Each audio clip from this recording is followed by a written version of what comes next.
ए बुढी, एउटा कुरा भन्न मन लाग्छ यार। आज मलाई सोध्नु मन लाग्यो। किनभने मैले हिजोको दिनमा तँलाई ल्याउँदाखेरि के भनेर ल्याएँ, कसरी ल्याएँ, आज सोध्दा सोध्दै दिमागमा काहीँ सोचिसक्दैन। के होला भन् त? थाहा छैन तिमीलाई? बुद्धु 4वटा केटाकेटी भइसके। अहिले कसरी ल्याएँ, कसरी फकाएँ अरे त्यति पनि थाहा छैन? यार, बुद्धु त बुद्धु हुँ यार। म पनि यार 4 वर्ष भयो, 4-4वटा छोराछोरी भइसकेपछि आज सोध्ने बुद्धु त बुद्धु हुँ। तर त्यही पनि भन्न कसरी ल्याऊँ, के भनेर ल्याऊँ। म पनि एउटा त्यो तैँले भनेपछि केही पुरा गर्न सक्छु कि भनेका कुरा। मेरो सपना पुरा कसरी हुने भन। 4वटा केटाकेटी भइसके हान। अब मेरो सपना होइन, छोराछोरीको सपना सोच्नुपर्छ, थाहा छ? हुन त हो यार। अब समयमा तेरो सपना त पुरा गर्न सकिएन।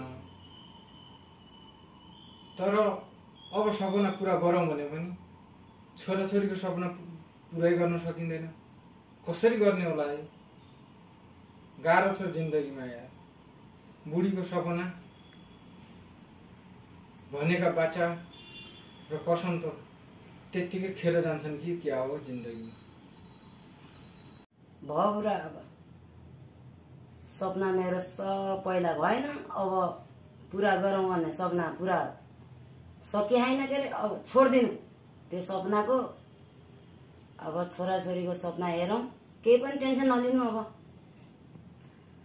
तपाईँको माया, साथ, सपोर्ट हुन चाहियो, बस त्यही छ मेरो लागि सपना। बिन्ती छ हजुरलाई। होइन है बुढी, तिमीले भन्दैमा तिम्रो मनको कुरा के म बुझ्दैन र? मनको व्यथा के म बुझ्दैन? तिम्रो मनमा के चलिरहेछ, कस्तो विचार छ, कस्तो मन छ, कस्तो हिँड्ने छ, कस्तो डुल्ने छ, सबै थाहा हुन्न र मलाई?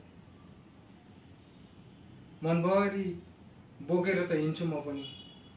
मेरो बुढी यस्तो खान्थ्यो ओली, यस्तो लाउँथ्यो ओली भन्ने मनभरि पीडा बोकेर त हिँडेको छु। तर के गर्नु, भाग्य भनौँ, कर्म भनौँ या गरिबी भनौँ, पुरा गर्न कहिल्यै पनि सकेन है बुढी। त्यो सपना कहिले यो भगवानले साथ देलान्, कहिले पुरा होला खै। हे भगवान, मेरो बुढीको सपना छिट्टै पुरा होस्, यही छ मेरो प्रार्थना।